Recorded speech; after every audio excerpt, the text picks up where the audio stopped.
We're on a mission from God. Wendy? So I got that going for me. Darling? Looks like I picked the wrong week to quit sniffing glue. Light of my life. We enjoy your films. I am a human being. I thought they smelled bad on the outside.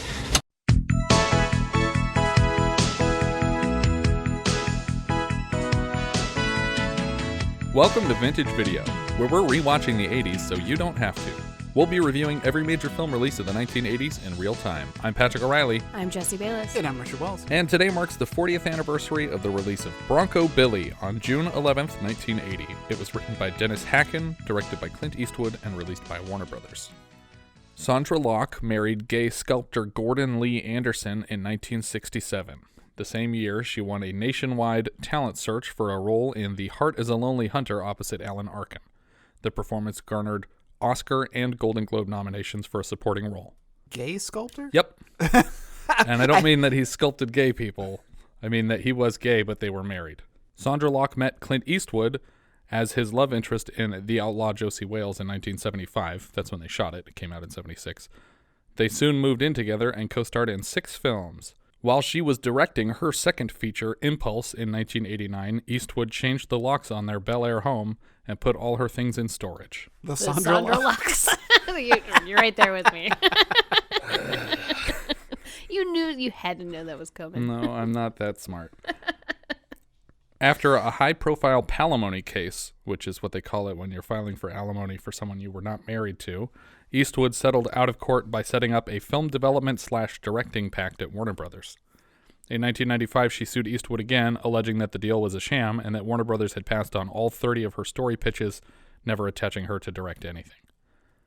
Again, the suit was settled out of court, and for once, Locke was not screwed over by the deal and seemed fairly pleased.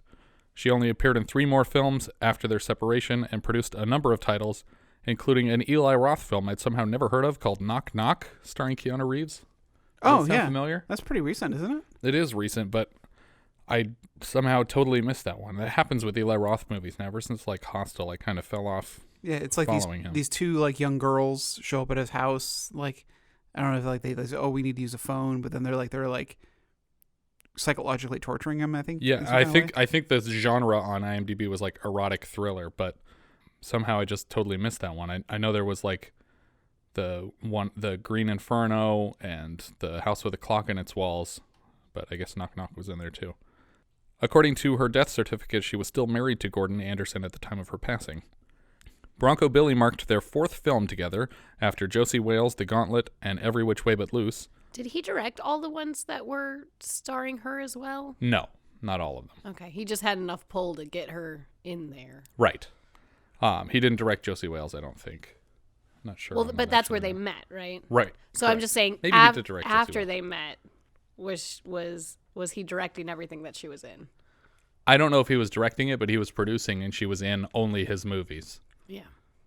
I think she did a movie without him in like 77. I forget what it was called, but other than that, everything was a co-starring with Clint Eastwood role. So I'm getting word now that he did direct The Outlaw Josie Wales.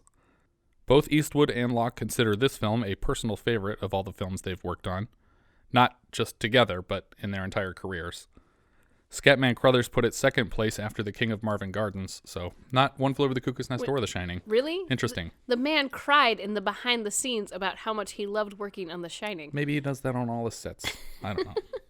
It was shot in less than 6 weeks, coming in 2 to 4 weeks under schedule and under budget. Wow. Considering how long the movie is and how much random footage there is, I'm surprised that they shot it so quickly. I think they had an easier time because it was largely shot in Idaho, where they could just get everything they needed out in a field somewhere. They didn't need to like lock down locations and keep people out of the they just set. put this tent wherever. Sondra Locke earned a Razzie nomination for this performance, but Really? she did not receive the Razzie. It wasn't bad. I didn't think so. We start with time-lapse as a circus tent is pitched beside a river. Oh my God. The song that plays on the opening credits is so weird. It's about clowns and cowboys and how they're Okay, everyone's heroes. I pulled up the lyrics just so I could read you a few of these. Okay. Ladies, take to cowboys like kids take to clowns. They both love them without asking why. They're those come-on looks and laughter. And when it comes time to leaving town, it seems nobody cares enough to cry. Ladies take to cowboys like kids take to clowns. They both love them without asking why. There's those come-on looks and laughter, but when it's time for leaving town, seems nobody cares enough to cry. Everybody loves... Did John Wayne Gacy write this I don't song? know. It's really creepy. That's very weird. I had the volume down a little lower when I was watching it, and when it says, as kids take to clowns, I thought it said guns. And I was like, what? No, it's just as weird. It's clowns. But then they also say, you're everybody's hero. Whose hero is a clown? There's a few people. They're called gamers. Doc Lynch introduces a Wild West show. He intros Big Eagle, the great-great-grandson of Geronimo, allegedly, who will do the legendary rattlesnake dance, which no white man has ever seen. Except he every guarantees white man it. that's ever seen this show before. Yes. Running Water beats a drum. That's his wife's name. Not an actual thing that's just coming out of a pipe beating a drum. Big Eagle dances briefly before being bit on the face by a rattlesnake. Backstage, Billy's assistant is nervous, so he gets her a big drink. Lefty tells Billy that Eagle got bit because he's not using the gopher snakes that Billy suggested. He's a proud Indian. And then Lefty says, "The only good Indian's a dead Indian," which confused me a lot as far as what time period this movie is taking place. Well, it also confused me a lot. I know that throughout the rest of the film, Lefty is kind of this grouchy old man who doesn't like people, but it just seems out of character for any of these guys to be mean to any of the other ones in their group, because they're super like committed to each other, and he never shows any kind of problem with Big Eagle or Running Water for the whole rest of the film. So yeah, it's just a weird line here. It's very out of place. Lasso Leonard James takes center ring with his silent lasso demonstration. So this is, again, a very awkward moment. There is no music, and he is just whipping this lasso around in a very, very silent tent. Yeah. It feels like they only bought one song, and so they had to save it for Bronco Billy, their showstopper performance, and they wanted the contrast to be obvious to the audience. Well, but also I think not just the contrast between Bronco Billy and what's his name? Lasso Leonard. So they wanted the contrast between the two of them, but what I actually think they really wanted the contrast for was between the beginning of the film and the end of the film. Sure. Because when they do their final performance, there is music throughout the whole thing when all of them are performing, and it's shot more dynamically, it's more energetic, and obviously it's to a full audience as opposed to this one who has like 3 people in the audience. Right. Doc introduces Bronco Billy McCoy, who gets his own fanfare from the PA system. Billy enters on a horseback, and he's doing some horse tricks. He jumps off the sides and jumps off the back. I looked up the stunt person doing this, and it's the same guy that played Medicine Wolf in Mountain Men, because it's the same tricks. Yeah, he does the same tricks in both. So after he does his horse tricks and some sharpshooting, he introduces Mitzi Fritz, who is his new assistant. It's her first show, and she's tossing plates into the air for him to shoot. And then some of them, she's not even tossing them. She just holds them up. And so he shoots them, and glass is just exploding next to her face. But she survives this part. They strap her up to this big wheel, and they blindfold Billy, and he shoots balloons between her arms and legs as she is being spun around and around. Then after all the balloons have been popped, except for one between her legs, he takes out a knife and throws it. And the first one, like, snips one of the leather straps that's holding her hand up, and then the second one actually like cuts open her leg, and she's just bleeding all over this wheel as she's spinning around. So I feel like Mitzi fell victim. You know, when you're interviewing for a job, number one question you ask is, what happened to the last person that had this job? Yeah. I feel like you need to ask that one here. But you also got to fake it till you make it. So I was sure at this point that the theme of the movie was going to be about like him losing his edge and like not being as good as he used to be and not being relevant anymore, and That was totally not. Right. This is his only screw up in the whole movie. Didn't come into play at all. And was it really his screw up? It looked like something went wrong and she shifted. Like she was struggling. I think the first knife cut the strap on her leg loose. And so then when her leg was in the wrong place, he hit it with the second knife. Okay. But I'm not 100% sure on that. Well, if they were trying to make it look like it wasn't his fault, they didn't do a very good job. I agree. Yeah. And either way, it's his fault because she didn't do anything wrong. Yeah. So whoever orchestrated this whole trick that resulted in her getting stabbed in the leg is at fault. The way they drag her back, I'm pretty sure she didn't even know she was going to get stuck on a wheel and spun around and shot at. Yeah. The horse is shocked, though, when the blood is coming out of her leg and they cut to a reaction from the horse going, "Oh, it's pretty great." That one. We'll throw that on the Instagram. Yeah, because the horse has very like haunting eyes. Yeah. Like looks like a person. They're very like wide-eyed and colorful. Like they're not like the empty kind of like dark horse eyes. They're like a doll's eyes. When it bites you, it doesn't seem to be living. They drive through rain to the next town. Doc points out that nobody's been paid in 6 months somehow. I guess he's just like feeding them out of pocket as they go, but that seems crazy to me. Billy flips out and just starts punching the steering wheel like a crazy person. He yanks the car over to the side of the road and he tells everyone to get out of their cars in this pouring rain. And they're like, "Oh, why'd you have to tell him when it was raining?" And he's like, "Man, I'm starting to think we made a mistake electing you to this position." He's like, "I drew the short straw. I didn't want to do this." And I like the line when they're talking about like when Bronco Billy's basically like laying out all where they were when he found them. Right. And Running Water, he says, We all know what you used to do for a drink, and we forgive you for it. But if you want to go back to wool blankets and dirty sheets, it's all right with me. Yeah. Oh, yeah. He's implying that she's a harsh. prostitute, right? Yeah. That's crazy. I think it's really interesting. He goes into this whole spiel about why they're doing this and that they're not in it for the money and that they take care of each other and all of that. You think, oh, okay, well, I guess maybe he's not that bad. But it feels really cult-like. Like they're all just sort of like drinking the Kool-Aid because then they get really excited and get back in the car like, yeah, let's do it. Oh, right. You're right. We're going to go and do a great show. And he's telling them all that they're selfish for even wanting to get paid in the first place. And Lefty, though, Lefty LeBow, he's called Lefty because he doesn't have a right hand. He has a hook. And he says, And you promised me I'd have nobody to buy a wooden hand this year.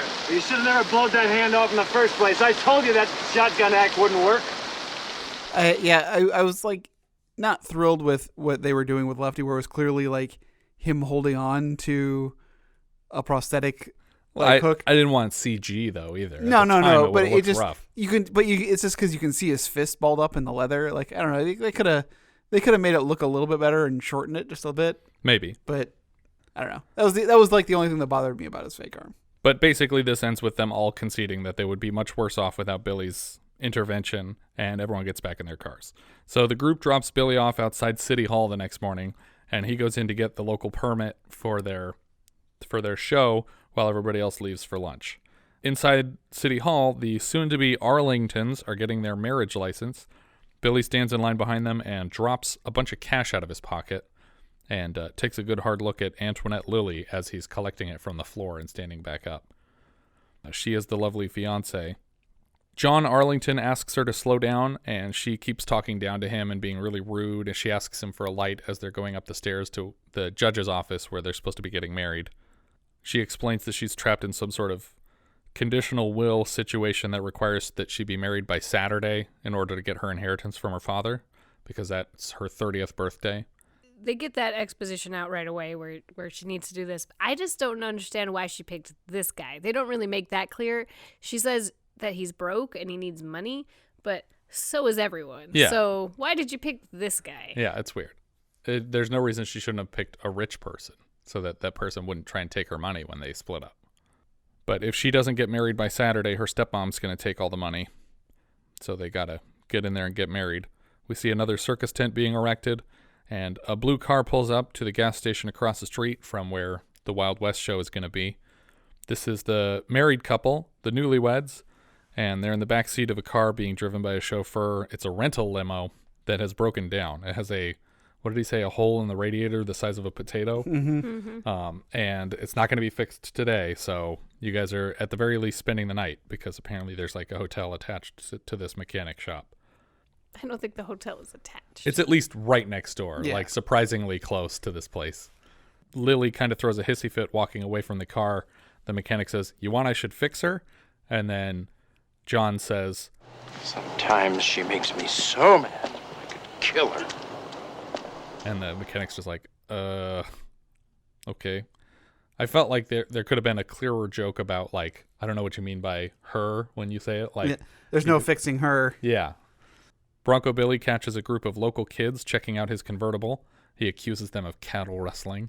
He also accuses them of playing hooky. Yes. Neither of which are true. That's true. But also plays into your theory of him losing his edge. Like, he's not paying attention to what day of the week it is. Well, I thought more so that he was just like getting old and he was just becoming forgetful. You thought he was just going to shoot all these kids lined up outside the car? Don't you steal my car! Get off my lawn! Get off my lawn! He did just use finger guns. It was pretty safe. Yeah. It's Clint Eastwood, though. He's got imaginary powers. He can talk to empty chairs. He's got all kinds of stuff up his sleeve. I also like that he tells them, I think all kids should stay in school, at least to the 8th grade. Yeah. I was like, the 8th grade? Sticking to that. I think Not that's even the high law. school? I think that's the rule of law that says you have to do that. He shows off for them and he gives them each a free ticket to the show. He tells them all to bring their parents along because he doesn't want a bunch of cheap seats being taken up by children that didn't pay. Plus the parents would have to pay for their seats. Exactly. Billy tells Doc he needs to head into town and find a new assistant. He pulls into a burger joint, and somehow the woman recognizes him as Bronco Billy immediately as he's pulling in. Like, he hasn't even said anything to her yet. It's Idaho, man. You drive through town with a big truck labeled Bronco Billy, and you show up with a convertible with like 6 shooters as handles. But he wasn't in the truck. He was in the car. He's in the convertible, which literally has handguns as handles for the car. Yeah. Right. So does my car. This is America. Well, yeah, and if you pulled up to a drive-in, I wouldn't be surprised if they said, "Are you Bronco Billy?" That's true. I do get that a lot. She actually just asks everyone if they're Bronco Billy. Somebody's got to really be Bronco hoping Billy. to meet Law him. of averages. Her name is Dolores Duke, so it's like she was programmed to be his assistant. And we just cut immediately to her holding plates as they're being shot out of her hands during the show.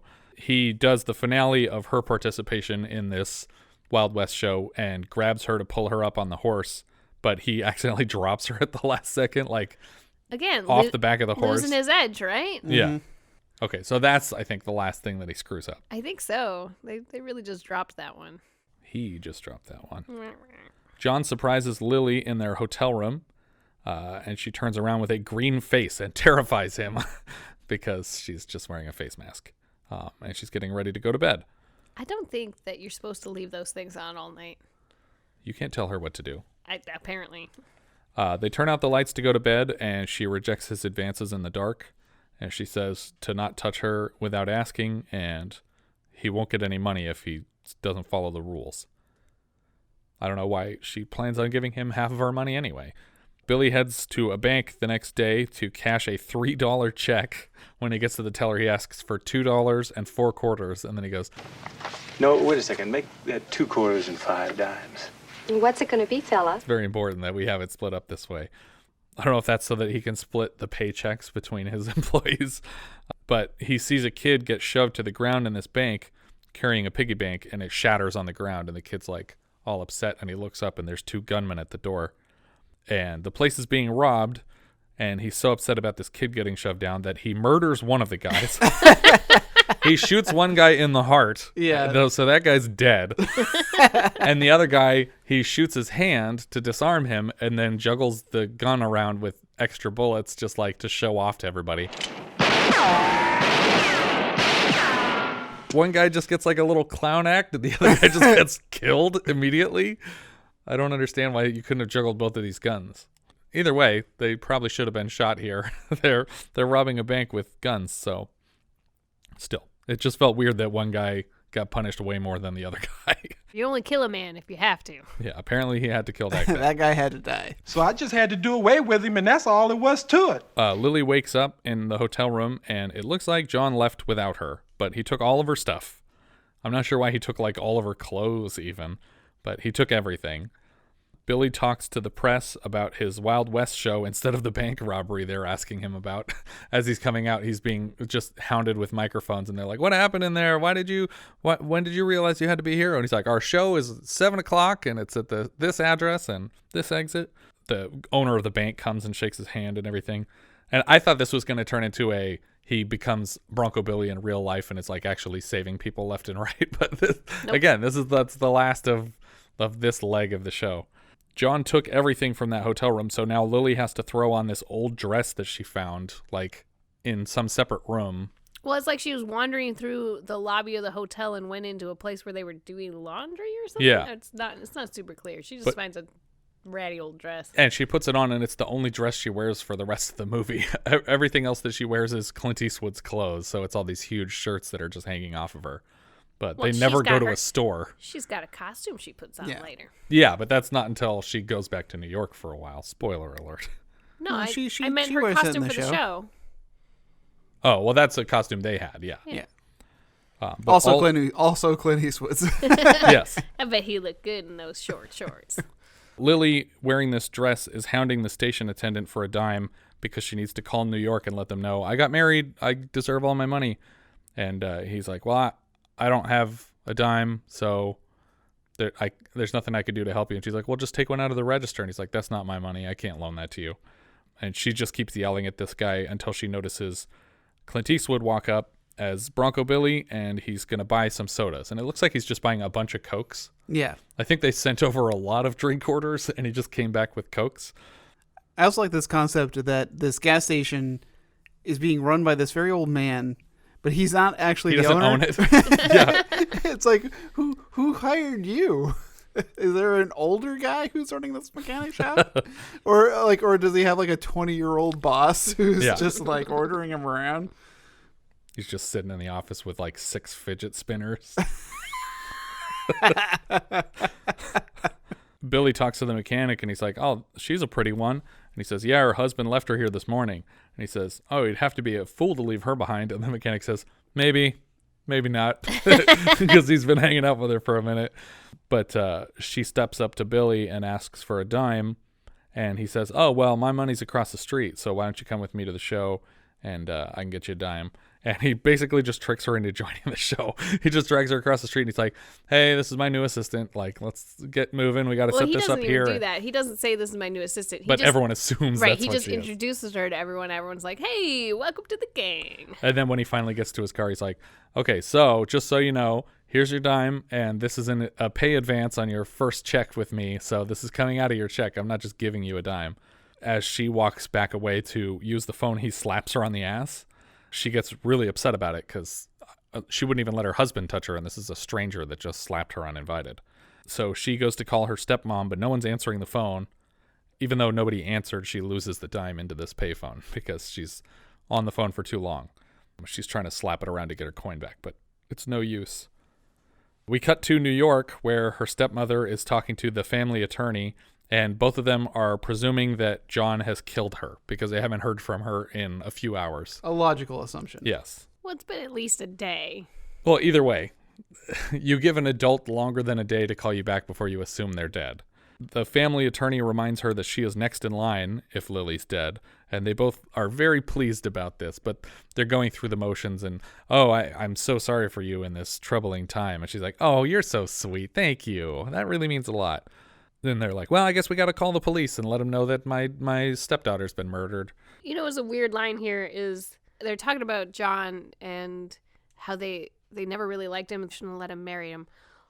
All his wives disappear. Oh, so they set them up together so that... I don't know. It's very weird. I missed that line. They never come back to that story point at all. Like, what do you mean all his wives disappear? How many wives have there been?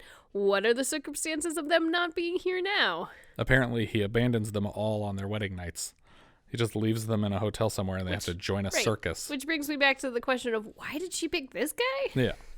On the road to their next stop, Lily is making fun of Billy at night because she doesn't want to hear him sing this song about barroom buddies anymore. Barroom buddies, that's the best kind. Nobody fools with a buddy of mine. Life when you're happy. This song, by the way, is Merle Haggard and Clint Eastwood singing together. She's picking on him and eventually calls him a little cowboy, and he does his freak out and punch the steering wheel thing again and throws her out of the car. But luckily for her, Big Eagle picks her up a couple cars back. Yeah, Lenny doesn't pick her up. Yeah, he goes right by. He's like, nah, we're good. We got enough people in this one. And I like Scatman's reaction. It's like, where's Miss Lily? I threw her out. He goes, oh. Yeah. The next morning, they pull up to an orphanage where they're going to be doing a show for children. Apparently, they stop by this orphanage regularly. We see him walking a girl on horseback. This is his daughter, Allison Eastwood. Lily is surprised by his humanity here. She's like, oh, I thought this guy was a jerk. Turns out he's a jerk, but he's also nice to kids. Billy tells the children stories, inappropriate stories for children about the time he shot One-Eyed Billy. And one of the kids is like, oh, so you killed One-Eyed Billy? And that kid that's asking that is his son. And he says, well, no, I shot him, but you don't kill a man unless you have to. Eventually, Billy talks Lily into doing a single show before they're going to part ways. So they're going to lock her in for one performance at a location so that she's paid up and that she can leave. Well, that was trading to get her to the next town over. Right, which she didn't think they were going to take her this far. She didn't necessarily want to go all this way. But when they got there wasn't really much she could do. So she agrees, and they part ways.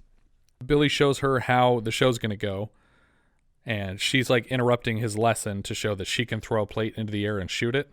It's like, oh, beginner's luck. And then somebody's like, beginner's luck, nothing. That was impressive shooting. And she's like, yeah, well, and then Clint Eastwood's like, why don't you get out of here? Don't you have something better to do? He's like, you're absolutely right. I'll see you later. Like, they don't want to argue with him, and they don't want to get the story behind how she could shoot. And I thought, like, oh, we're going to keep hinting at it, and then eventually she's going to tell the whole story. No, she never tells it.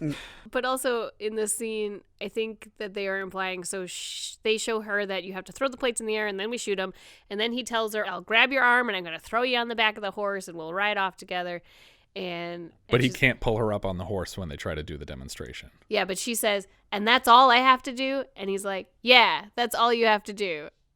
And that's definitely not all she has to do. He didn't tell her at all about I'm going to shoot you on a spinning wheel and throw a knife between your legs. That's true. So this is how the lesson went for the other girls, too. But she did know at least about the dialogue that she had to recite. Right, that's true. That's true. Even Maybe though he she did recites tell her. I think she makes some changes. I think the pulling up onto the horse is the end of the show, after the spinning. Yeah. Back at her stepmother's place, they are delighted to learn that the FBI has captured John in Arizona, and they have officially charged him with the murder of her stepdaughter. I feel like, this has only been a few days, and I don't think that you could possibly charge somebody with murder when just a couple of random people are like, I haven't heard from my kid in a couple days.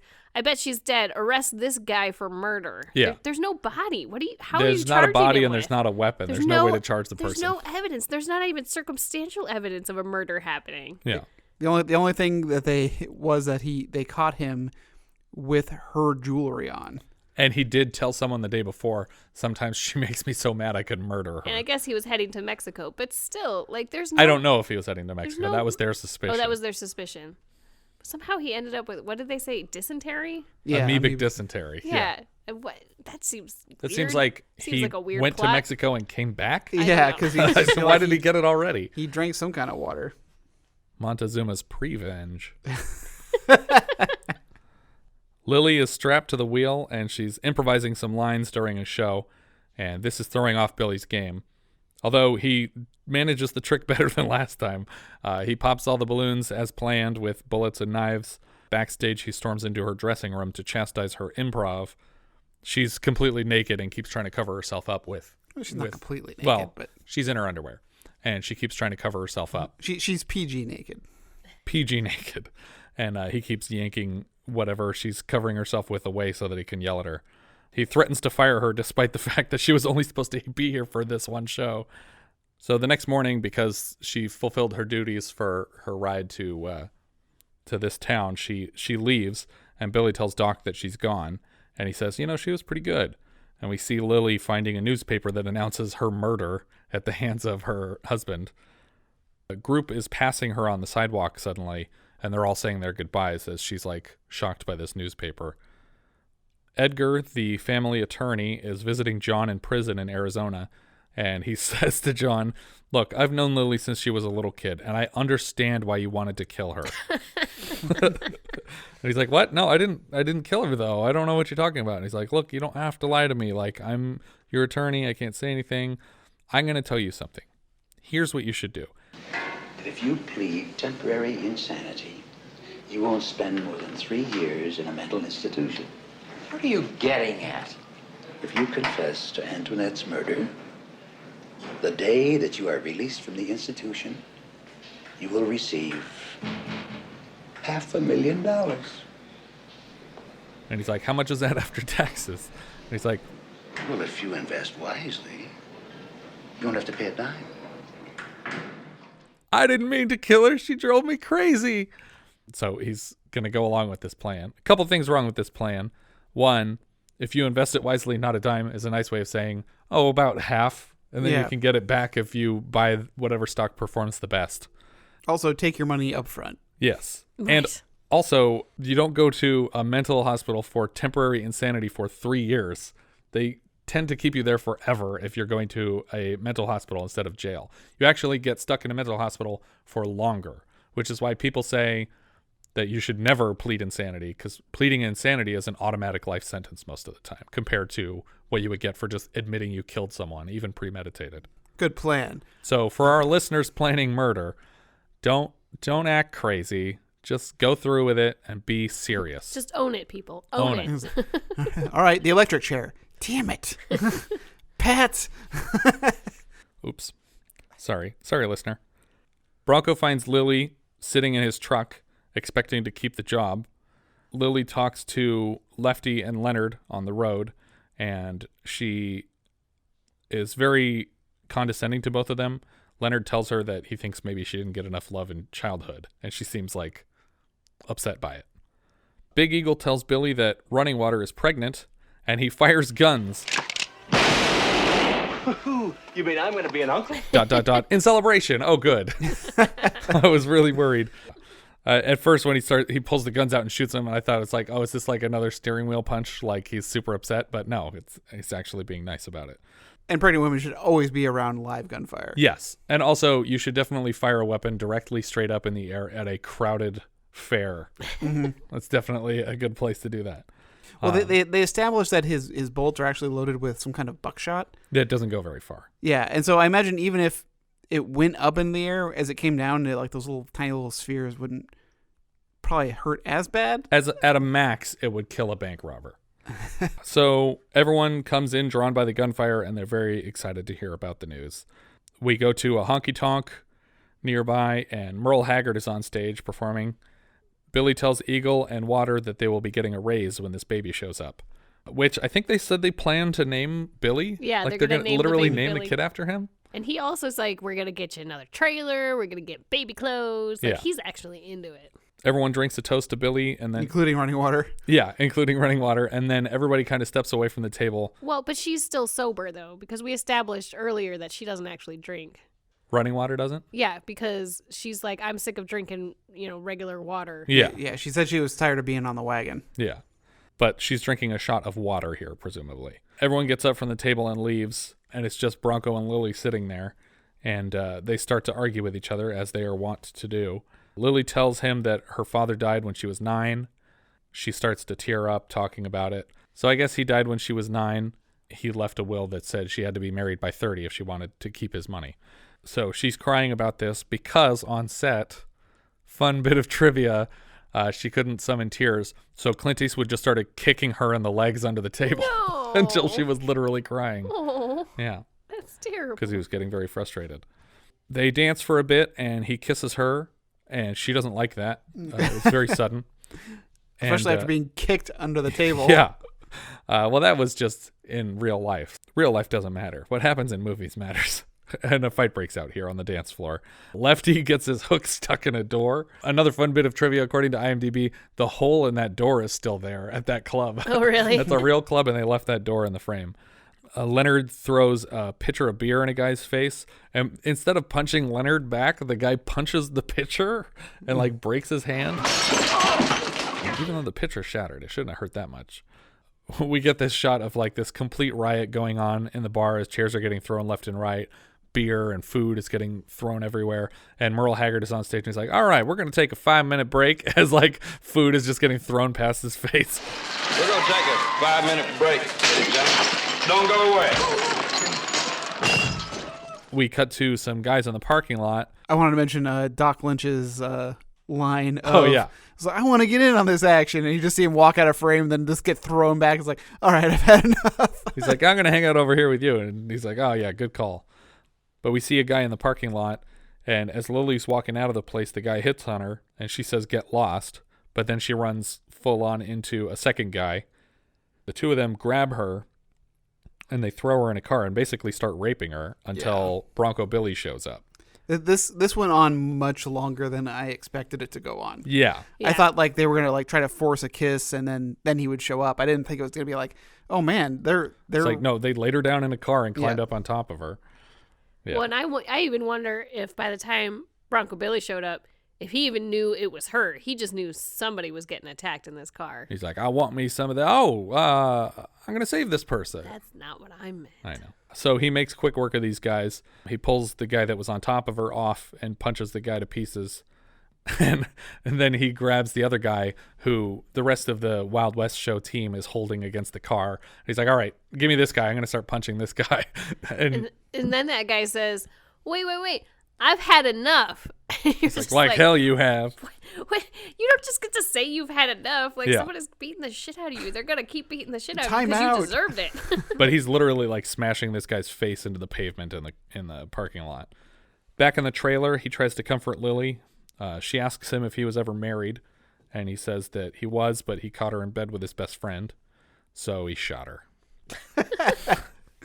And I was like, oh, they're going to roll this back. That was a funny joke. No, he shot her.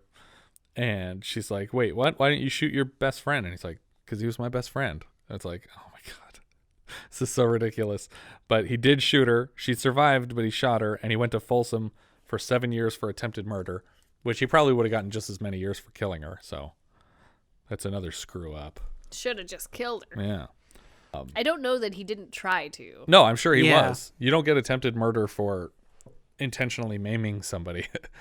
So that's where he met everybody in the show, was at Folsom.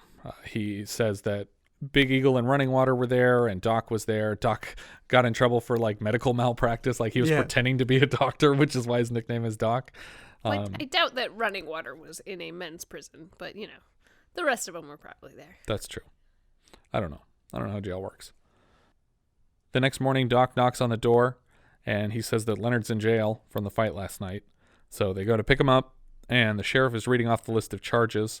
And the last one is rather unfortunate because he is wanted for desertion from the United States Army because he dodged the draft for Vietnam. That delicious desertion. Yeah. Bronco Billy tells him he's got to have the wrong guy. There's some kind of mistake here. And he says, Prints don't lie. Your boy's a coward. He didn't want to fight in Vietnam. So they go in to talk to Leonard. Bronco Billy cannot forgive him for deserting, which is so weird because like it seems like the whole point of this movie has been that like this is a group of outcasts who broke the law and they're banding together because they respect each other as people, and he hates this guy for having deserted. And it's like that for some reason you can't forgive that. Like everybody forgave you for shooting your wife, but you can't forgive this guy for not wanting to shoot strangers. Well, wait a second though, because he said when she was saying like, "Oh my God, you're all like felons," he's like, "No, we did our time. We all did our time." And I think he's saying that this guy's a coward. He ran away, and he didn't take responsibility for what he did. Okay, so he just hates him because he hasn't gone to prison. Maybe. But then he bribes him out of prison. That's true. I don't get it. But yeah. Anyway, so he's wanted for desertion and they're going to hold on to him. Billy meets with the sheriff on some side road and he tries to just bribe him with cash. But the sheriff clearly wants to have a duel because this is Bronco Billy and he's famous for being a quick draw. It sounds like he wants them to like pull their guns and shoot at each other. But he knows that Bronco can't do that because he'll go to jail if he shoots a cop, and the cop can just say, oh, well, he pulled a gun on me. He basically settles for making Billy say, you're faster than I am. You're faster than I am. What'd you say? I said you're faster than I am. And then it seems like things are going to get much darker here. And I'm still not clear what happens in this scene completely. But he tells him to take out the gun and put it on the ground because even though Bronco Billy just said, you're faster than I am, he's still terrified that this guy's going to pull his gun and shoot him. He puts his gun on the ground and he kicks it away and he gets really close to Billy, and then we cut away back to the big top where they're having to start the show without Billy, and it's like suspicious that Billy hasn't gotten back yet. Well, you know, they were making out for a while. I don't know what they're implying happened because it feels really weird. It doesn't seem like, oh, I put my gun on the ground and then you kick it over there and then I give you this roll of bills and I leave. Like, well, the sheriff starts calling him names and he calls him Yellow, which is, then you see like Clint Eastwood has like this look on his face of like, oh, that's the last, that's not going to stand. And that's when it cuts away. I was like, so does he fight him? Yeah, I don't know what happens for the rest of that scene. I thought for a while that it was going to turn out that Bronco Billy killed the cop and then broke the guy out of jail, and that we were going to reveal that later. Well, and that's what I thought when he called him a coward in jail, was just to like, was for the sheriff's benefit of like, you're a coward. He's mad at you. He's definitely not going to help you out. Yeah, exactly. Like Silverado, when Scott Glenn is trying to go visit his brother, played by Kevin Costner, is in jail. It says, well, you're in jail. Everyone always knew that you'd end up here and go on the end of the rope. See ya. But it's all a ploy to make it seem like he's not going to bust him out. Right. But that doesn't happen. Nope. Leonard just magically appears at the big top. Yeah. And the show is starting without either of them. And suddenly the crowd is chanting, "We want Billy." A bunch of kids in the back row drop a firecracker into the straw that's like lining this whole tent. Below the bleachers, everything just starts catching on fire very quickly, right as Billy is showing up. The fire spreads throughout the tent and panic ensues. Billy's trying to escort some older audience members through the tent, and a couple people are tripping over each other on their way out, but now the tent is on fire. His entrance is really funny, though, because he shows up after there's mass panic. He comes riding in on the horse and starts shooting in the air. Like, you know what really calms down a bunch of people who are panicky? Gunshots. Yeah.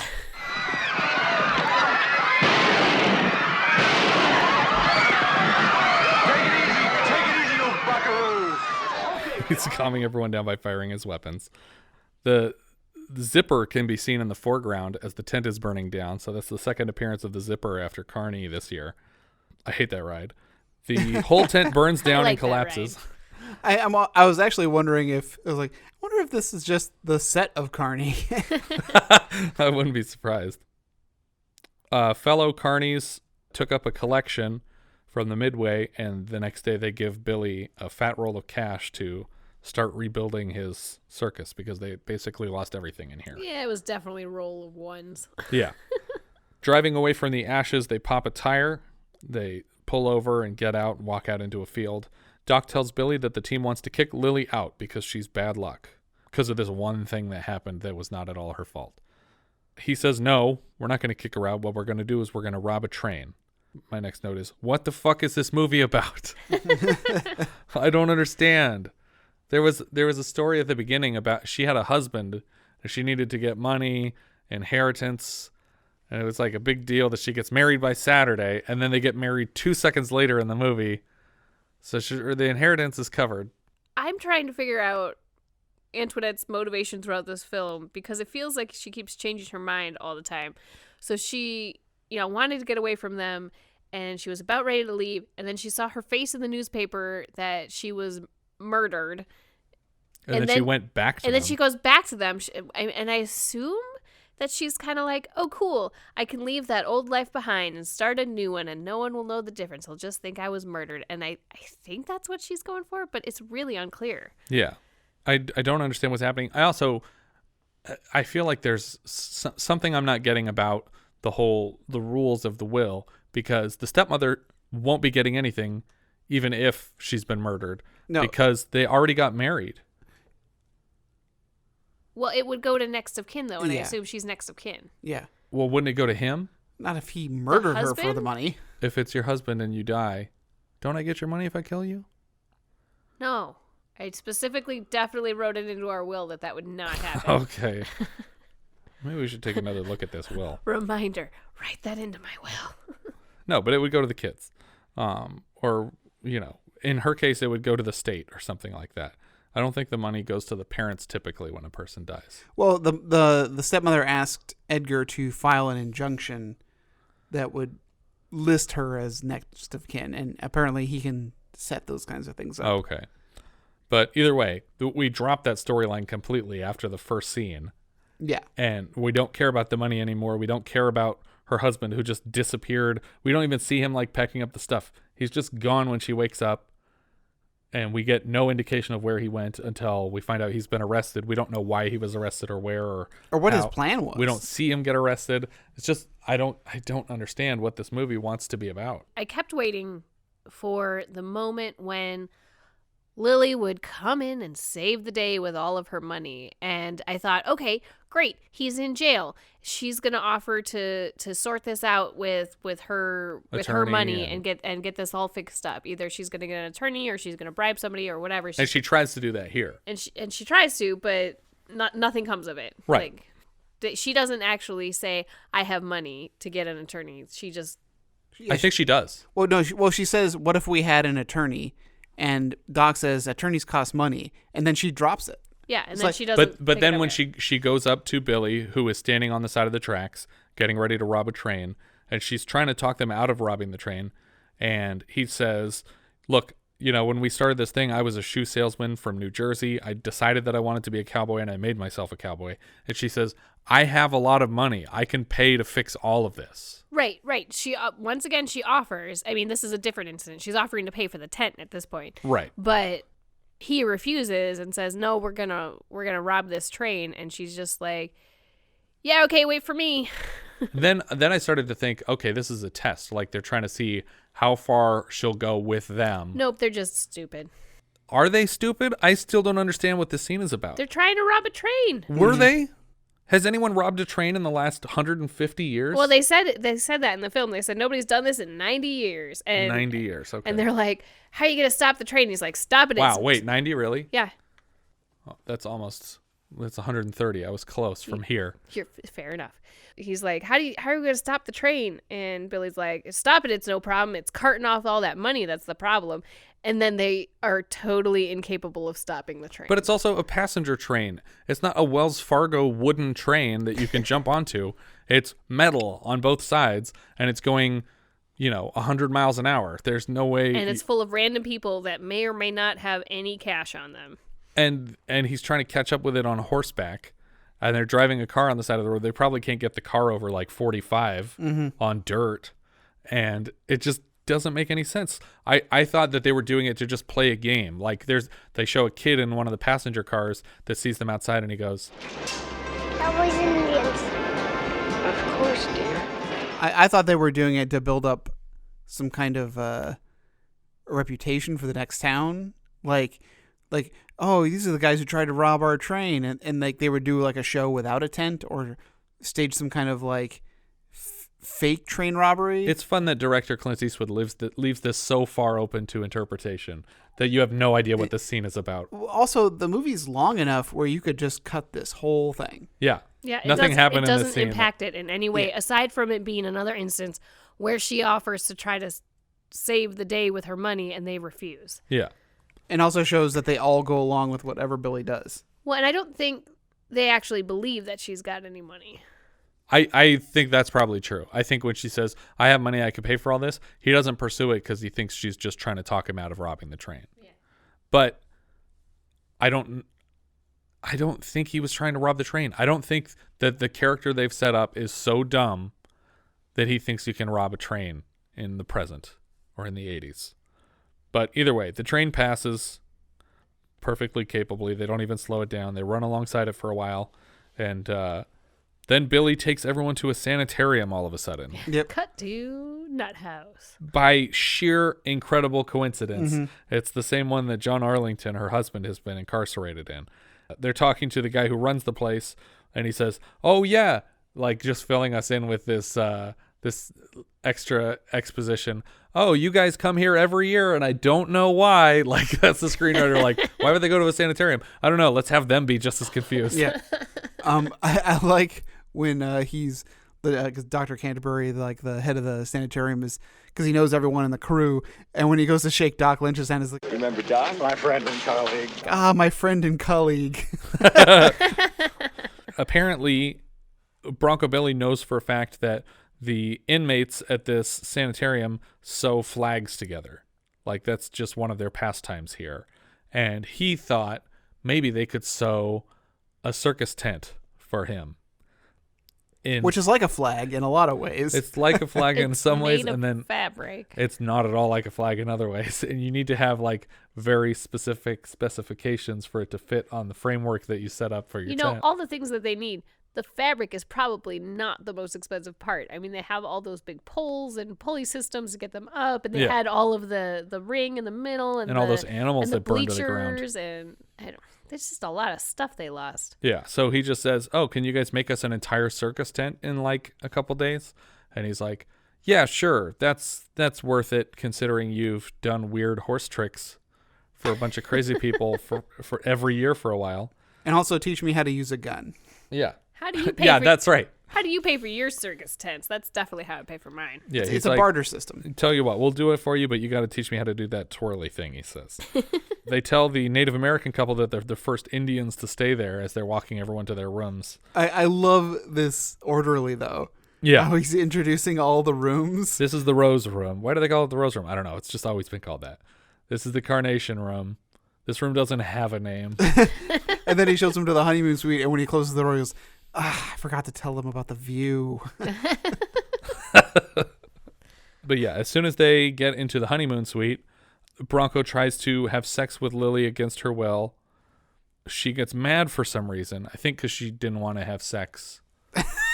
Well, she says, apparently they've been planning to have sex because she says, I told you we would do this when I felt the time was right. They never show her say that, though. Yeah. Except in this scene. Yeah. But he gets frustrated and he leaves just as Running Water is going by. And she's like, Running Water, get in here. I have to vent. And she's like, yes, ma'am. And she comes right inside. She says, I just hate him so much sometimes.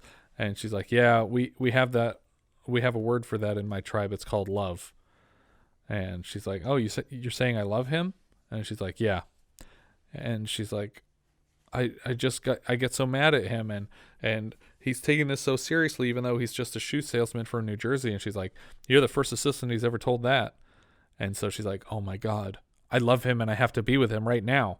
So she runs out to his trailer where he went to when he left her room, and she literally just throws her arms out and says, Bronco Billy, I want you to take me in your arms and make love to me. And he's like, whoa, what? Why is this happening now? We got all night. We'll get around to this later. And it's like, you just tried to rape me.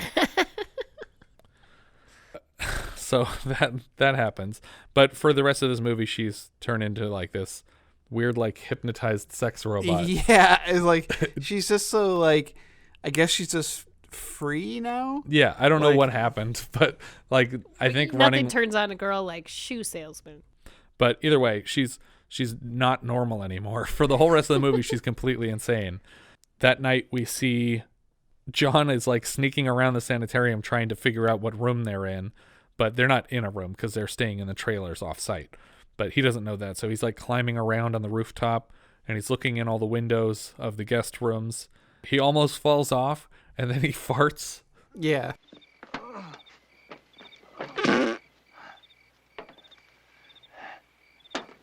There's a fart in here. That didn't have to happen. This whole scene didn't have to happen because there's no payoff. Yeah, he doesn't find anything. It's not like he almost finds something. He doesn't find anything, and they never hint that he's almost finding something. But we do have a moment here where, as he's climbing over the ledge, he sees a guard walking below him, and the guard below him is whistling the theme of Any Which Way But Loose.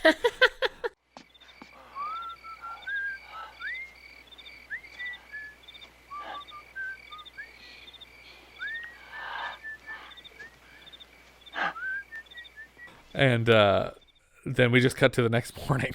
That was it. That was all that happened. He was just climbing around out there. The next morning, John is talking to Mr. What's his name? Dr. Canterbury. Dr. Canterbury. Sorry, Doctor. Dr. Canterbury. He tells her that Lily's his wife, even though they didn't see each other the day before. He says, the woman that's in that show, that's my wife. I know it for a fact because the last time I saw her, she was not a part of a circus act. And I barely recognized that cowboy from when I saw him in a bank once. So that woman's my wife. Go talk to her. So he does. So he does, yeah. In the woods, as they're walking, Lily asks Bronco if she was good last night because she's just acting like this weird sex slave character. Outside, the administrator says, hey, I got a patient that's telling me a crazy story. And then John runs up and grabs her. Like, they don't... If one of my patients was like, hey, that's my wife, I'd be like, okay, well, if I'm going to confirm this independently, I'm definitely not going to let you within strangling distance of this woman. Of this woman who you're accused of murdering. Yeah. Just in case, like, he's like, I thought I killed her, now I have to finish her off. He runs up and she's like, what are you doing in this place? And he's like, oh, wait, are you serious? Is this is actually your husband?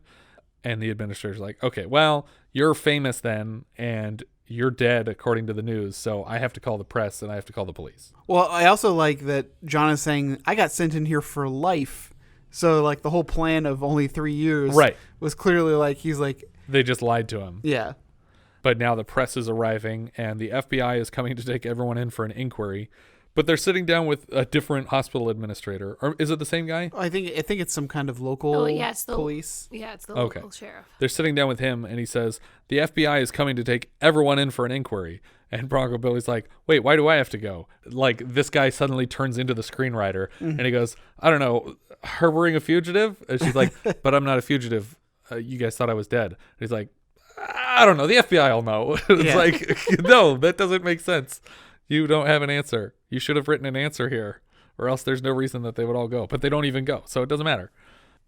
Billy just sneaks out because he's like, I don't want to go to FBI headquarters for an inquiry. So and we get no FBI, and we don't even see John ever again. Yeah. So Bronco just leaves. Doc's like, oh, where's the girl? And he's like, she's bad luck. And so she goes back to New York and mopes around her stepmom's place. Then she just tries to commit suicide. Apparently. Like 12 hours without Bronco Billy is enough to drive anyone to the edge. But she doesn't know how to do it. Like, she takes all the pills, but she doesn't. Just holds them in her mouth. They're just slow dissolve gel caps. Yeah, it's really weird because the passage of time in this film is in general very strange. Yeah. Because it feels like it's only been a few days since this has all happened. Maybe a couple weeks at best. But it could have been a month. Who knows? Yeah, but at the same time, the time between her putting these pills in her mouth and when she gets the phone call and spits them out feels like forever. Yeah, and it's also not funny. She takes an entire bottle of sleeping pills to kill herself because Bronco Billy walked away from her because he didn't care about what happened after that scene. And she literally just takes a whole bunch of pills to kill herself. And it's supposed to be played as a joke. Like, it's just supposed to be funny, like, oh, get it? Because he's gone and she's sad, so she's going to kill herself. I don't get it. It's just weird. It's bad writing, and it's tasteless that this was supposed to be a joke. The group is hanging out in a bar somewhere in Boise, and Running Water calls Lily. And as soon as she hears that it's Running Water, she pushes all these pills out of her mouth that she's just been holding in her mouth for an hour. I don't know. But did you notice when they're all in the bar there? So Lefty is shooting pool with one of the other guys, and his pool stick is backwards while he's shooting. Like, he's shooting with the butt end. Thick end? Of No, I didn't see that. He's got it in his little hook, and he's running it through his hook, and he's literally shooting with the fat end of the stick. I think people do that sometimes. Do they? Is that an illegal move? I guess not. They don't care for the law around these parts. We need a Baltimore bullet ruling on this one. Yeah. But anyway, Running Water on the phone with Lily, not Bronco Billy, by the way. Running Water is the one who calls and prevents the suicide. And she lies that Billy needs her badly. And so they go and start a show, the next Wild West show. And they're in a huge tent made entirely out of American flags that are all sewn together. And Billy introduces two-gun Lefty LeBow. And then Lily comes out of the circus tent. And she's got her own cowgirl costume, and she's got two guns. I don't know what he thought was going to come out of this tent, because Lefty can't operate 2 guns. Yeah. Well, he can with one hand. Maybe. You just have to... Yeah, you can't use your trigger finger. You got to use like your middle finger. But here's the other thing. He didn't really have to update it and reintroduce her as Lily, Antoinette, because she could be 2-gun Lefty LeBow. I don't know. Maybe one of her boobs looks off to the left, and so they call her Lefty. So she comes out in a cowgirl costume, and he's totally shocked. And when she gets close enough, she says, "I was waiting for you to come and get me." And he says, "Well, I got you, and I'm never going to let you go." And it's like, no, you didn't. You didn't do anything to get her back, and you didn't care if she killed herself in New York. And you never would have found out about it either, because you don't read the newspaper. You would have just let her die, and nobody else would have cared. Nobody told you to do that. Only Running Water cared. So they do another boring Wild West show. It's shot to be more interesting than the first one, but it's still not worth the price of admission, no matter what these people paid for their ticket. But they definitely made it look more energetic, and they had music playing throughout, so that you're like, yay, it's a packed house, and they're back in their element. And he manages not to shoot or stab Lily on the wheel, and they close out the show with a big adios amigos. And that's the end of our film. This movie's very rambly. It's very long. Yeah. It's almost 2 hours, right? That's not necessary. I'm not sure that the film in general was necessary. I do think it's weird that anyone involved with this movie would have considered it one of the favorites of their career, unless they were literally just like drinking the whole time. And maybe it was just a lot of fun to shoot. Yeah. Just hanging out with Clint Eastwood and, okay, guys, we're going to make a movie. I mean, from what I understand, it is more fun to make bad movies because no one there is concerned about whether you got the take you wanted. Like, there's a couple scenes in this where I'm like, you could have done that one more time, right? Like, and I love Scatman, but there's a line where he goes to open the door and he's like, "I just got a call from the sheriff. He said they got Leonard down at the jail." And it's like, come on, let Scatman take another shot at that. Like, Kubrick would have made him do it 100 times. But yeah, this it's longer than it needs to be. It doesn't really have a clear focus. I'm not sure what plot point I'm supposed to be following. And there's no tension because the point of every scene changes mid-scene, so that you don't know what you're supposed to care about. I guess the highest stakes are that the West show might not continue and that Antoinette Lily might not get her money. I don't think that there's ever really a threat to her not getting her money. As long as she shows up alive again, they'd be like, "Oh, you're alive. Okay, cool. Here's your money back." It turns out we jumped the gun on that murder charge without evidence or a body. Yeah. Just a confession. I feel like a murder trial would take longer than she's been missing. Yeah, I thought that too. There's no way he would already be incarcerated. Like, they would have. She's only been gone like a week. Well, I guess if he confesses, then it doesn't go to trial. But when you confess, they generally want to know where the body is. Right. So because that's how you prove the confession. confession. Or like the murder weapon, or any evidence whatsoever. Yeah. Like, did you burn her body? Where did you do it? I mean, because then once she shows up alive, it's clear that you didn't kill her and that it was a lie. So you committed perjury? Who knows? If you're under oath when you confess. If you confess to a murder that you didn't actually do, you have to sign a confession. So yeah, that's perjury. Yeah. Is there a precedent for this? Like, that's crime fraud. You can't commit crime fraud. You owe us all that money for all the time you were in jail. Well, he is conspiring. You have to pay rent for all the time you spent in jail.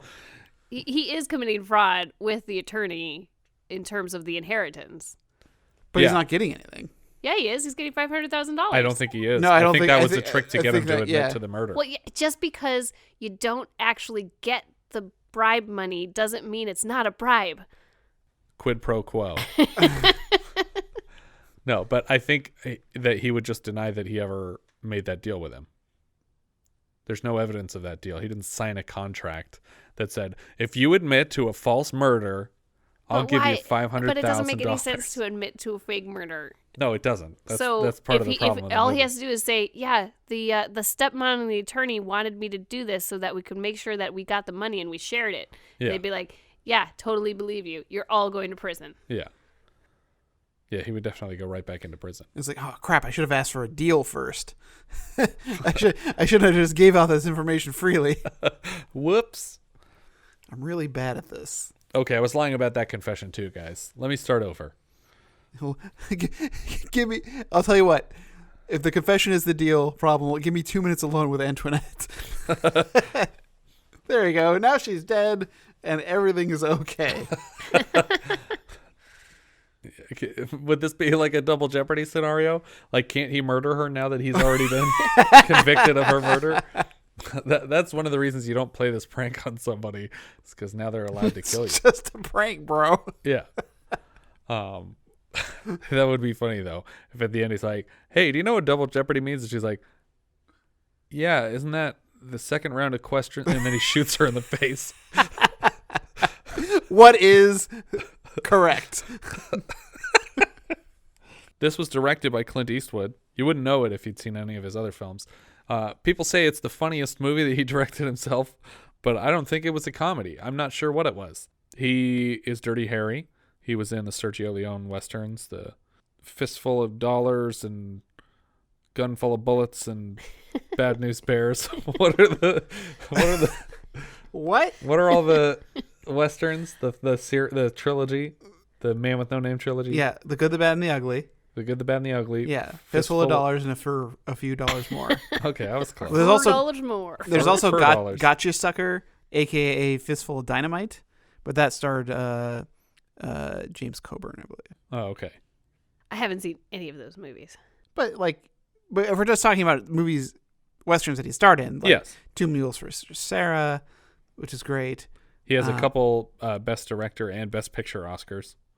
He's got 4 Oscars because he directed 2 Best Pictures and he got Best Director for both of them.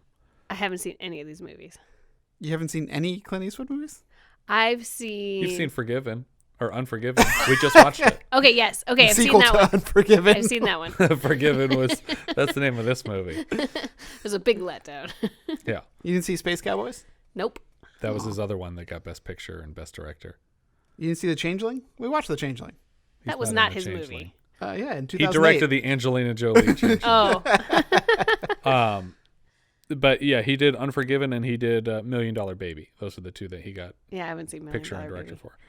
He also played Rowdy Yates in 217 episodes of Rawhide. I haven't seen any of that. The writer here was Dennis Hackin. He wrote Wanda, Nevada with Peter Fonda and Brooke Shields that I know nothing about. And then he did this. And then he did No Holds Barred with Hulk Hogan. He wrote those 3 movies. Sondra Locke, we talked about quite a bit. She was Antoinette Lily, mostly Clint Eastwood movies. She was also Joan in Willard. And she directed and starred in a film called Rat Boy. Have you ever heard of Rat Boy? No. Is that Willard? Pull up the trailer for Rat Boy right now. Cool. All right. Rat Boy. 1 word or 2? 1 word. I think it was like 1985. Like Batman, but it's Rat Boy. Yes. Oh, God. Ugh. Watch this trailer.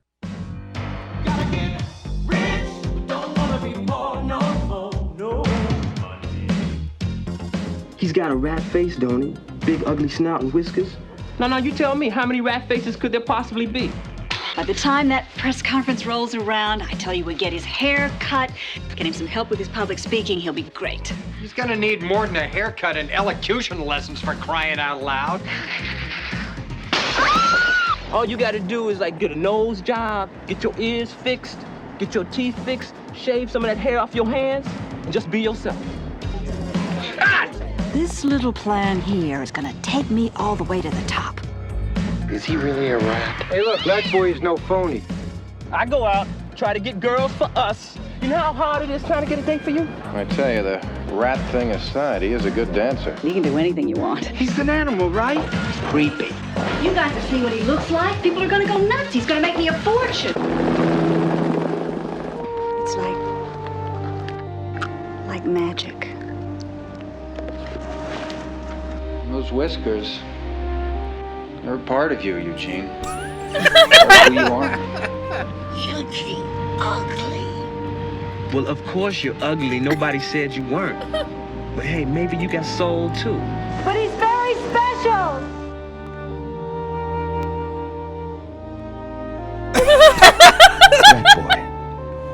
It's so hard to be different. Wow. She directed that. Oh my goodness. It reminds me of the Rick and Morty where they're watching TV from alternate universes and they find the one where Jerry's a writer and director. And it's this terrible plot about a bunch of dead cats living in a corpse and then animating it to fall in love with this other guy. It's like he sees the credits and goes, I wrote and directed it. But yeah, so that movie exists. Wow. Rat Boy. We'll get around to that in 85. But it looks like kind of a mess. Got Louis Anderson. I have a feeling I understand why Warner Brothers turned down 30 of her pitches in a row. I want to know who picked that one up. And the boy that plays Rat Boy in that trailer is like a 40-something-year-old woman. But yeah, it's very weird. Anyway, Rat Boy aside, Geoffrey Lewis, John Arlington. He did 7 films with Clint Eastwood, both of the Any Which Way movies, Pink Cadillac, High Plains Drifter, Thunderbolt and Lightfoot, and Midnight in the Garden of Good and Evil, which Eastwood directed but did not appear in. Scatman Crothers was Doc Lynch. He plays Dick Halloran in The Shining. He's Turkle in Cuckoo's Nest. He's Scat Cat in The Aristocats. And Hong Kong Phooey, as we Hong mentioned. Kong Phooey and Jazz and a bunch of voices. And we will see him again as Dexter Jones in Zapped. That's his next feature. So 1982, a couple years off. Bill McKinney was Lefty LeBow. He played Marvin Dill in Carney. So they not only did they use the set, but they used some of the cast from Carney. Yeah. He's the train engineer in Back to the Future 3. He played Kern in First Blood, and he was a mountain man in Deliverance, not the Mountain Man. Sam Bottoms was Leonard James. He is the sibling of Ben, Joseph, and Timothy Bottoms, who were almost a part of Long Riders. He plays Lance Johnson in Apocalypse Now, and he was in an X-Files episode called Revelations. Do you remember that one? He was the father of a kid that was experiencing stigmata. Huh. And then this weird, like, older bald guy tried to kidnap the kid because he was, like, going around finding people that were faking stigmata and killing them. So, but the father, the Sam Bottoms character, was in, like, an asylum, and they had to go, like, interview him there to see if he did it to his own son. Walter Barnes was Sheriff Dix. He plays Captain in Pete's Dragon. He was Tank Murdoch in Every Which Way But Loose, which is the first one, but he's not in the second one. And he's Sheriff Purdy in Escape to Witch Mountain. Woodrow Parfrey played Dr. Canterbury, and he was Mr. Jaffe in Dirty Harry, Maximus in Planet of the Apes. He was W.C. Hannon in Carney, so we have 2 members of the Carney cast. Mr. Gertner in Used Cars. Beverlee McKinsey was Irene Lilly, who is Antoinette's mother, or stepmother. She played Iris Carrington in 1,646 episodes of television across mostly Another World and then Texas. So 2 soap operas that had the same character. She was also Alexandra Spaulding in 113 Guiding Lights, and she played Myrna Slaughter in 4 General Hospitals. So a lot of soap work. I really hope that she was a doctor. In Myrna Slaughter? It sounds like a Captain Planet villain. Well, wasn't there a G.I. Joe character named Sergeant Slaughter? Yeah, I think there was or a wrestler, maybe? I think there was a villain on Captain Planet that was called Dame Slaughter or Mame Slaughter. Sergeant Slaughter was a wrestler. So he was a wrestler, okay. Doug McGrath was Lieutenant Weicker. He played Benchley in John Carpenter's Ghosts of Mars. He was Coach Warren in Porky's next year, and Spider Conway in Pale Rider with Clint Eastwood. Almost everyone in the full credits for this movie was in like at least 5 or 6 Clint Eastwood movies, so yeah. I didn't bring up everybody. Chuck Hicks here was the cowboy at the bar. He was the guy outside that stopped Lily after she walked past the first guy, and I think he was the one on top of her when they were trying to rape her in the car. He plays the Brow in Dick Tracy. He was Tex Sr. in Hood of Horror. He was the governor in Johnny Dangerously. And we just had him in Hide in Plain Sight as Frankie Irish, which is the guy who keeps following him down the freeway. And he's like, oh, what's the problem? Why do you care if I follow you? What do I stink or something? And he's like, no, just stop following me, please. He'll be back in Raging Bull, In God We Trust, and Any Which Way You Can later this year. So that's 5 for him. Michael Reinbold was King. I don't remember who King was. King. I think King was the head of the carnival who gives him the money. Okay. Oh yes, that is who that is. He will be back as Officer with Glasses in Any Which Way You Can later this year. So that's like one of 7 people that are in both of these movies. Jerry Wills was the bank robber. They probably one just of the shot two him bank at robbers. the same time, don't you think? I wouldn't be surprised. I mean, if they or just back to back, if so many people are in him.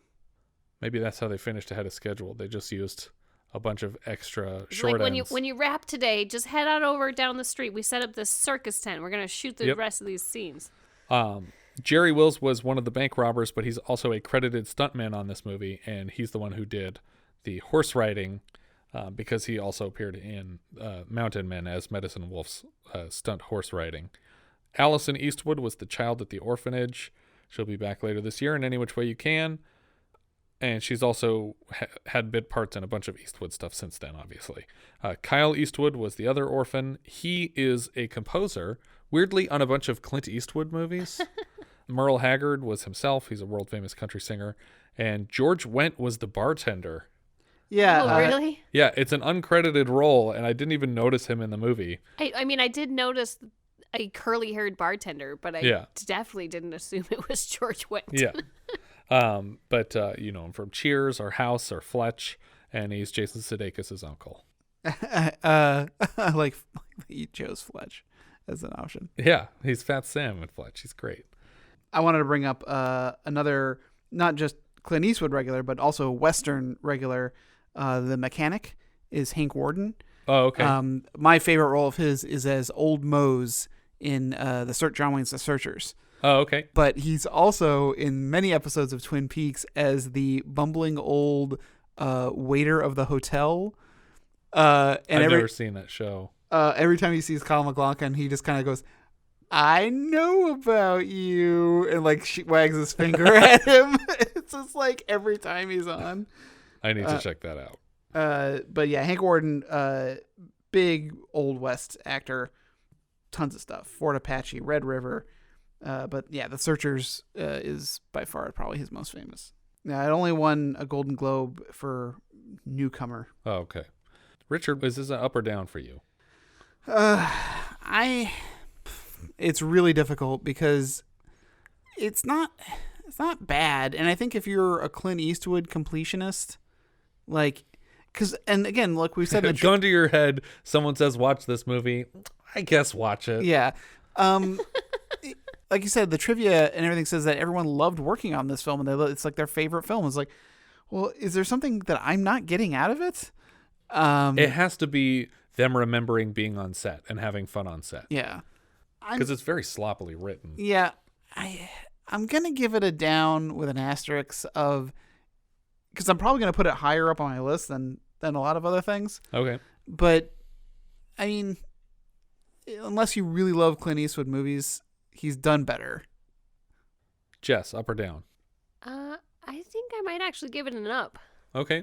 I don't think it was that bad. I mean, I think there was a lot of flaws in it that you know, the story could have been a little bit clearer as to what the whole point of the movie was. Yeah. But, you know, it's capably shot. I think the acting was well done. You know, there wasn't anything in particular bad about it. It could have used some editing, and maybe tightening it up a little bit would have made it clearer what the story was. I feel like this works better as the first season of a show. Like, it just feels like Cheers. Like, she's Diane, and she gets left with a bunch of weirdos, and she just joins up with them and becomes a part of their weirdo cult gang, and just goes, you know, performing from circus to circus. But it's a slice of life movie, though. Really, like there's not an overarching story. Are you accusing to it. me of liking a slice of life movie? No, I'm trying to turn you against this film. No, I shouldn't be doing that. But yeah, I just it's a down for me, and it's not a hesitant down because. And maybe it's a problem that when I see a movie, immediately I'm like, okay, what's the structure here? What is the goal? What are we trying to work towards? And when I can't figure that out for the first 2 hours of a 2 hour and 10-minute movie, then I feel like that's a problem. Maybe it's good. Maybe it's refreshing because it's written differently than other movies are. But in my head, it was just frustrating because I was like, I don't know who I'm supposed to care about. I don't know which character I sympathize with or I'm supposed to sympathize with. or what I want for any of them. Like, none of them have like goals that they speak out loud.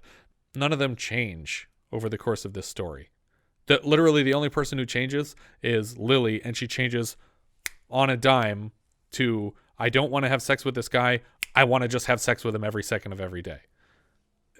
And the second he tells me that he's not interested or even walks away from me, I'm going to kill myself. It bothered me. Richard, where does this go on your list? I think I'm going to put this just below Mountain Men. Okay. Which is just above the Gong Show movie. All right.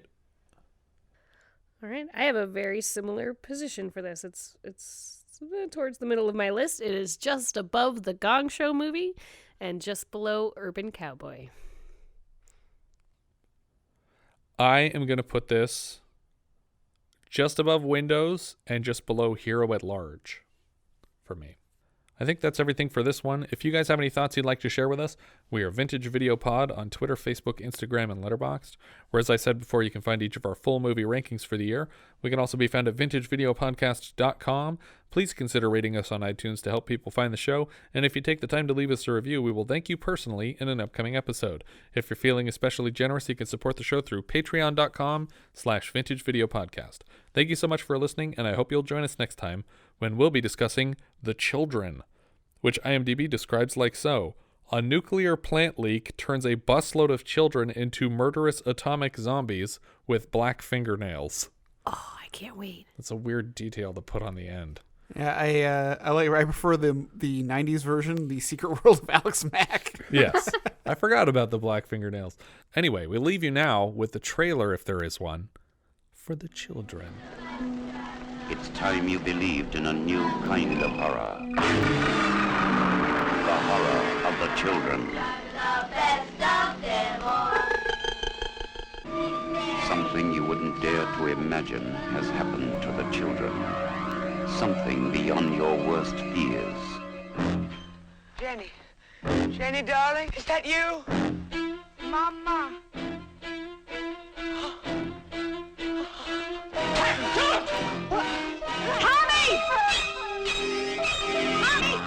Something evil is happening, and it's happening inside the children.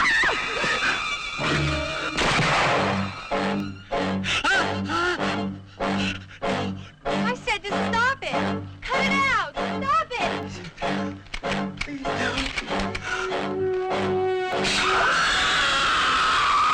Damn it, the phone's dead. Have you both gone mad? He was shooting the children. The children will take you one step beyond horror to sheer terror.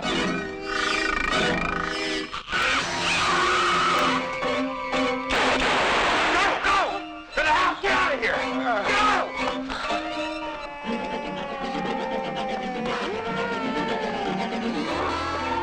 Something terrifying has happened to the children. Pray you never meet them.